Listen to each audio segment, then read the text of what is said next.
Kailangan po bang may relihiyon ang tao upang siya ay mailigtas? Hindi po ba pwede na magkaroon lamang siya ng maayos at taimtim na relasyon sa Diyos upang maligtas? Salamat po. Salamat din sa pagdalo, kapatid na Margie. Unang-una, wag ka lang ma-offend. Kasi yung notion na yan na ang kailangan ay relasyon lang, ang nagturo niyan, mga born again Relasyon lang daw ang kailangan, hindi na raw kailangan ng relihiyon. Malaking kasinungalingan yon. Kasi, ang nagtuturo ng tunay na relihiyon, ang Diyos. Paano ngayon natin sasabihin na hindi na kailangan ang relihiyon? Nagturo ang Diyos ng relihiyon Actually, ang Kristyanismo ay isang relihiyon. Ang itinuro ni Kristo, isang relihiyon.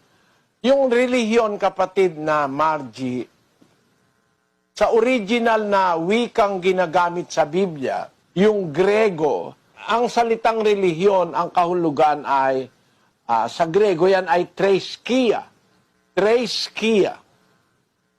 Na ang kahulugan yan ay ceremonial observance, worshiping. Religion, worshiping. Ang relihiyon ay pagsamba sa Diyos. Paano ka kaya maliligtas at paano ka magkakaroon ng relasyon sa Diyos nang wala kang relihiyon? Basahin natin ang Santiago 1:27. Ang dalisay na relihiyon at walang dungis sa harapan ng ating Diyos at Ama ay ito, dalawin ng mga ulila at mga babaing bao sa kanilang kapighatian at pag-ingatang walang dungis ang kanyang sarili sa sanglibutan.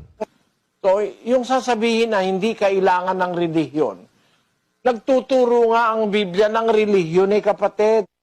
At pagka ang isang tao ay gustong maging dapat at maglingkod sa Diyos, kailangan matutunan niya yung tunay na relihiyon.